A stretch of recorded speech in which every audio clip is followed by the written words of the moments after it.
Hey everybody. Please, I hope you have fun coming along with me on my TSA journey to see what has worked, what hasn't worked, and where I've arrived at now, how I got there.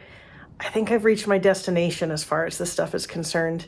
I hope my thoughts are good food for your considerations on your journey. Enjoy the video. So, I'm going to bring these on my trip, and I'm going to finish this video by letting you know if I had any headaches with the tools. I just have things that shouldn't be an issue. This one might be, the awl, just because it's sharp here. It's only one way to find out. Of course, I'm also very aware that when it works once, it's no guarantee it works a next time.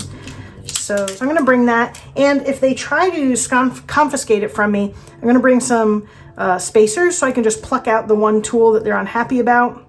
They can have that. It's replaceable.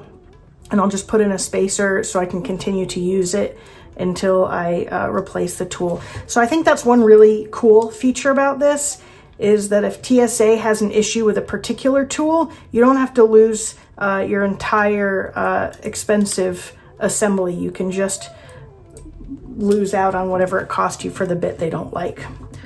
And then here from Roxon, I have the, what's it called? S501U. This is really rad because it has these massive scissors, which should have pretty incredible leverage. And then you can swap out the blade for this utility knife configuration. These two little suckers made it through security just fine. I had them in this pocket on the bag. Usually I like to remove the tools and just hand them directly to the agent and announce that there's no blade versus making them pull me aside separately for secondary inspection. There's no such person this time, so I just put it in the pocket and sent it through the scanner and crossed my fingers, and it got through. I don't know if they were just being sleepy or if they were satisfied that nothing narrowed to a tip like a blade profile when they saw it on the scanner. I'm kind of disappointed because I wanted them to actually assess each little bit and bob and see what they thought there. I should see if I can show you here what I actually modularized to bring with me. Hold on. Verify we have the plier, bit adapter, file, smaller file. Basically the equivalent of 3 different sized flat heads, but this one also being a pry tool scraper and wire cutter, bottle cap lifter, awl. I thought I'd better open this one up for you to see. I have the scissor and the utility blade holder, sans utility blade.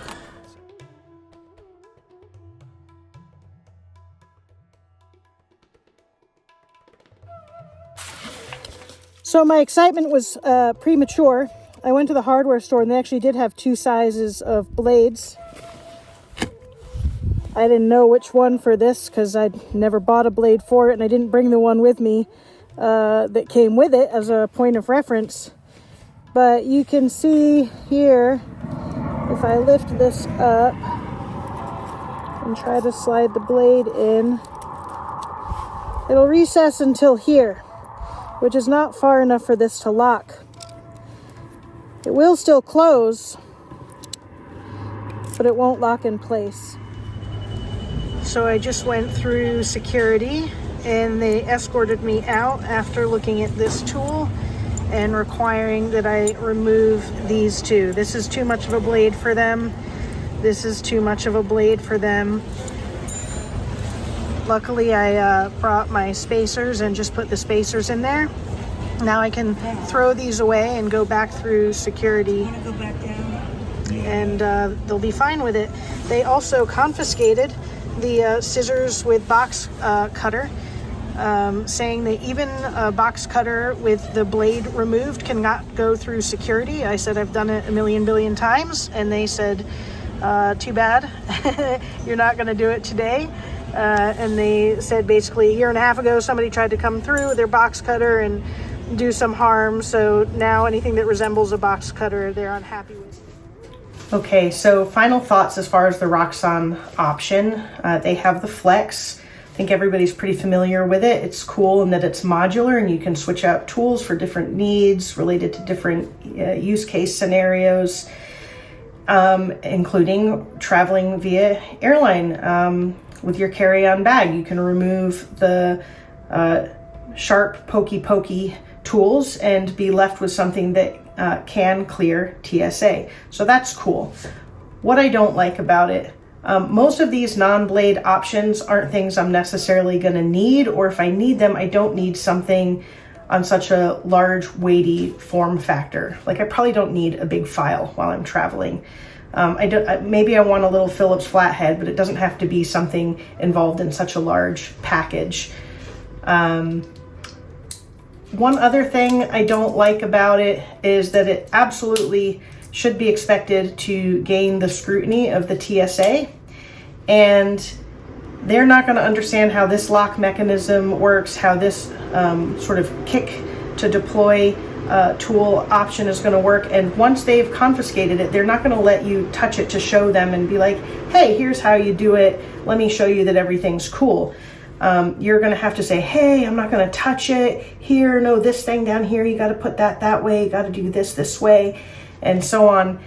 And they were really befuddled by it. It took a lot of time and sort of aggravation, probably on their part as much as mine. They've got better things to do than fuss over this, I suppose, I would hope. And, for my flight, I wasn't in a rush. There was basically no line, so that when they kicked me back out, it wasn't a big deal to have to cycle through again. But it was a lot of stress, and so I didn't super appreciate that. Also, these scissors are terrible, and this little spring has misaligned, popping out several times, causing it to sort of jam in here.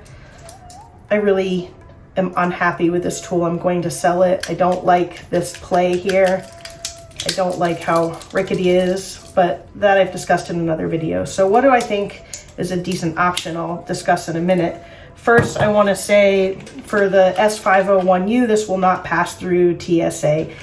I've carried many small utility blade holders before, and it's never been an issue, but anything that looks properly like a utility knife is not going to pass TSA if they notice it. So this was confiscated from me, hence I only have the box now. Side note, I really do like these little holders they have for the 17 blade options. Utility blade holder, keep extra blades in there. They magnet together. That's kind of neat. But anyway, okay, so options for the Roxon. For me, a simple, obvious option is the Knipex plier. It is so lightweight. It is so pocketable. It is so much more useful because of the adjustability if you wanted to use it more as a wrenched versus just like a needle nose type plier. This obviously doesn't have that adjustability. I don't have a scale, but needless to say, massive weight difference, massive size difference. And so even if you pair this with other things, it's nice because you can move it around different parts of your pocket, so you don't have one big massive bulk in one area. But this is one thing that I would have separately. And what I might do is pair that. In my case, I have the modified manager. Since discontinued, I believe, so I understand why people wouldn't want to hurt this as I did by just snipping out the blade. But that sort of makes it a combination of either a bladeless rally, which doesn't have scissors, or a bladeless jet setter, which doesn't have the flat head and file. Absolutely bonkers to me that this doesn't exist already as the jet setter. And of course it has the pen, which you can put out on the side. I preferred that to the Midnight Manager because I wanted to retain tweezers versus a little light, which is no better than what's already on all of our phones. So Knipex, pair that with this is a really great start. And then what I might do if I want to have a blade with me is not bring a small blade holder like this because it looks too EDC. It looks too sort of specky, techy. It's going to catch some notice. And so I wouldn't bring something like this. What I would bring and have brought and has gotten through TSA flawlessly 100% of the time is the screw pop. It's really nice. It's got a little magnet that kind of retains it back. It comes with blades with 4 different settings as far as adjusting it outward, and this little retention. So it's not like a one-handed thing, but it's so awesome because it will get through TSA. Even if for some reason it didn't, I think it's like 10 bucks. I can easily slide that in the pocket of my big skinny wallet. And so I love that it's so slim. An alternative, I don't know what you call these, is this other style where instead of having this angled blade like a typical box cutter, it's got more of a shaving razor blade that fits in here. And if you take the blade out of this and put this somewhere in your bag, I don't think TSA is going to think anything of it because it doesn't have any of the typical form features that signal to them what it is. So these are great alternatives in that aspect. What do I not like about fussing with these blades at all? Trying to find them. As you saw in my video, I happened to pass a hardware store. I was really excited. I stopped in order to go ahead and pick up some blades, and they were the wrong size. I don't think that would be an issue in these styles. Just with the Roxon, for whatever reason, that small millimeter length difference rendered it unusable. But too many times I've traveled places hunting for blades when I should just be enjoying my vacation. What a waste of time. It's so stupid. I'm saying that without judgment insofar as I've done it myself too many times, but I don't want to keep up that habit. So in the future, if I'm going to visit friends or family, I'll just mail myself some blades care of their address. Hunting around for one is kind of silly in my opinion. So let's see, what else can I say? I've been carrying a fork knife combo like this for a long time through TSA, zero problem whatsoever. I think it's because I got triggered under their radar for this, you know, and my S501U, that when they were poking around, they happened to discover this, which nests in here like such. So I bought a new one. Again, it's something like 10 bucks or less. And a lot of times when we're traveling and we want a knife, it's really for a practical reason, like cutting an apple or something food related. And so this is a nice option. Otherwise, my trusty old titanium spork is fun. I always like traveling with something that has a fun name like spork. So there's that. Other possible alternatives. The Geeky, not sure how you pronounce that. I've used this to tighten down the bolt on a rickety toilet. I've used this multiple times. Obviously the screwdriver. I've used the bottle cap lifter several times. That's about it. But it's handy. I suppose TSA could take it because they're weird. But again, at least it's cheap if that's the case. So my feeling is if you're trying to get something through, at least go cheap. So other thoughts about alternatives, if you're really feeling like you're going to need it, is just bring normal tools. Like here is a screwdriver. We've got 2 Phillips sizes, 2 flathead sizes, all in. It's just under 7 inches. Traveled with a screwdriver like this plenty of times, no problem. If you're worried, you could try something smaller, as in shorter, something smaller as in lower profile to tuck in somewhere. Even something like a park tool is handy. You've got your flat Phillips and several hex options. This will always get through, no problem. Here we have the, I believe it's Presticycle. This is a great option for a ratchet situation that you can use as a T-handle. There's a little bunch of dotted lines here, a red mark here. If you line those up, then it pushes through like a T-handle. This is a really slim form factor, and you can bring a little tin of extra bits if you want. So those are all good options. Speaking of real tools, I won't go into this at length. This is for motorcycling. It's the Motorcycle Pro Trail Kit, but for people that feel that they want to be toolsy when they travel, I've carried this maybe not 10 times, but getting close to it, carry-on related to, you know, going somewhere, renting a bike and traveling. Some of these are add-ons, like I added that socket size. I added a bit extender with a wobble head. So it gives you some room to add some things in. I added a JIS bit.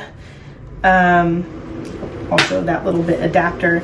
But it comes and it's got all of these different wrench sizes, sort of socket wrench sizes. I won't, again, go through all of them. Maybe I should make a separate video about it.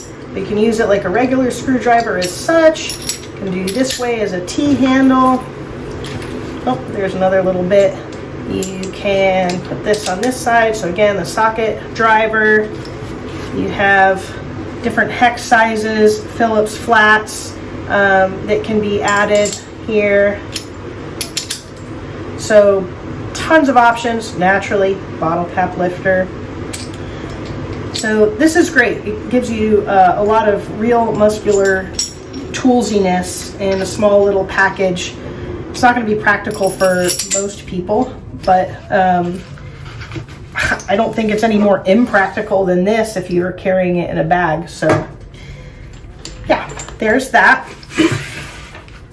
So these are all some options. Let me just show you how I would typically travel. I might carry this little Liat via Etsy kind of holder. You can put several cards in there. I'd put the Knipex in there, Rovivon flashlight. If I'm gonna do postcards, I'll bring a proper sized pen versus just the pen on my little manager. I put these little tabs on there so that even though they nest kind of deep, you can pull them out easily. And here's a little whistle just for giggles. And so I don't want something much bulkier than that, especially if there's a possibility of me carrying it in my pocket. Probably when I'm out and about. The reality of what I'm going to carry is maybe something like that, maybe less. Also for pens, if you want to get minimal again, if you just take the insert, this is off of one of those Swiss cards. This can just slide into my wallet like that, similar to the screw pop. And then I've got a couple of nice options right in there. Even the G key could fit in there. And it's still, sorry, I got cash money in the way. It's still slimmer than most people's wallets, which are like a Costanza wallet. Or if I'm traveling abroad where there's a lot of high value coins, I might bring something with a zipper close.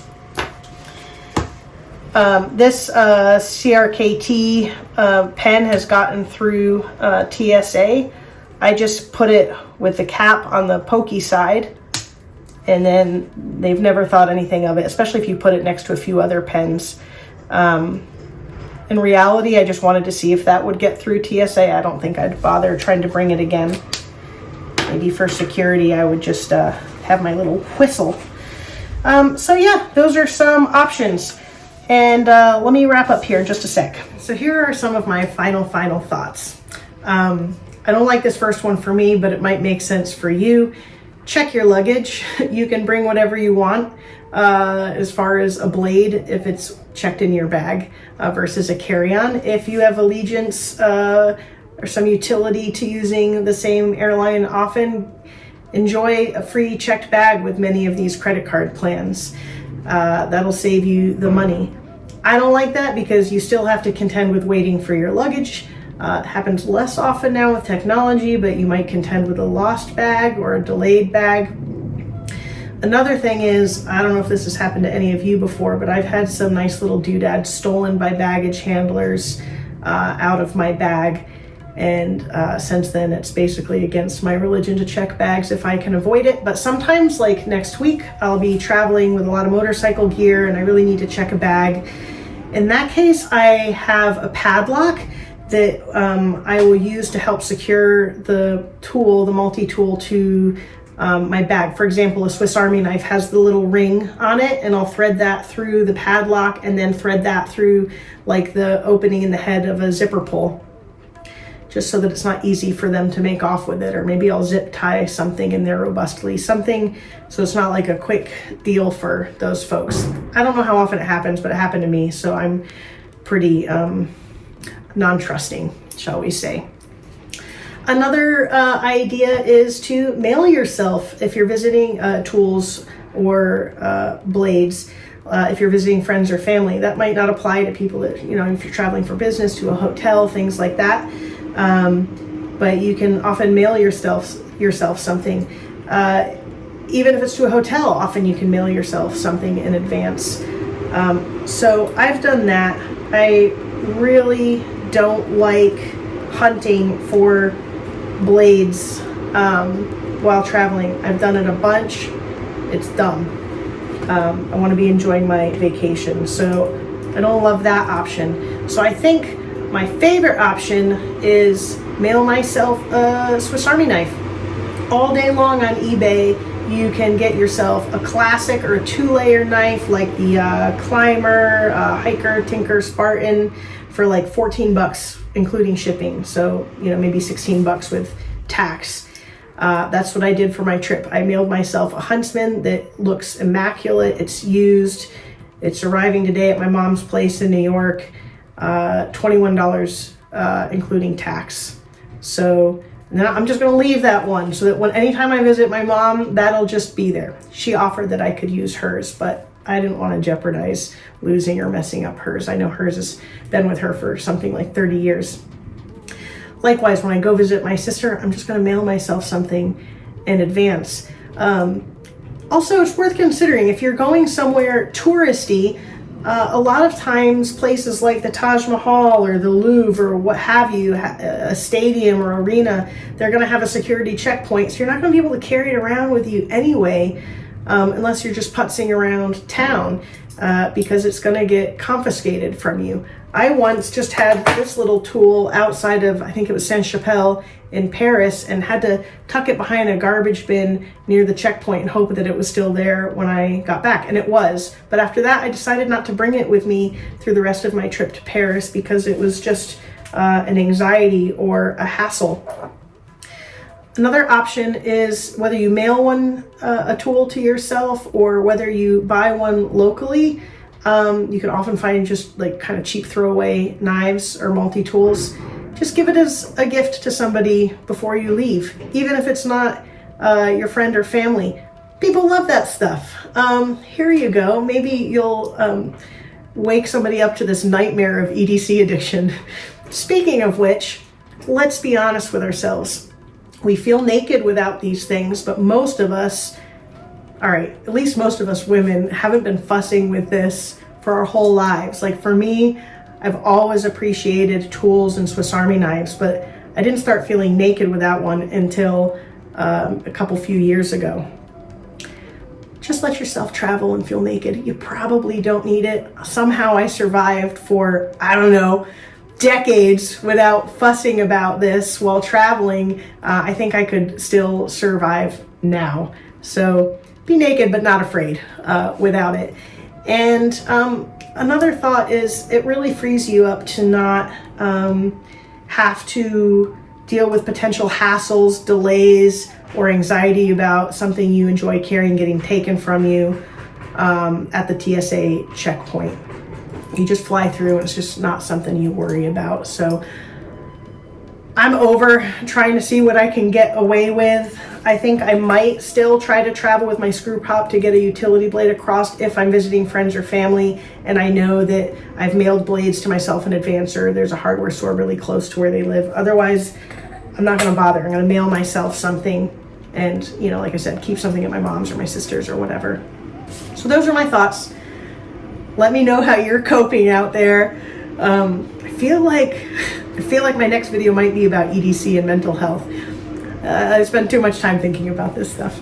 Anyway, thanks for watching. Appreciate your time. Toodles. My frenemies at TSA managed to also confiscate the spoon that nests into this fork, with the tail end of the spoon being a serrated knife that sort of sheaths in there. They said no serrated knives allowed, even if plastic, even if it was like a super bendy one from McDonald's. No, but this is pretty ridiculous. Let me bring in a 6-inch screwdriver or a big pen or scissors 4 inches in length from the pivot point, and they'll express no concern. Yet somehow my frenemies here at TSA have decided to escalate my anti-TSA agitation to a fever pitch. That's just really lame. Security theater at its finest. Good job, guys. Good job.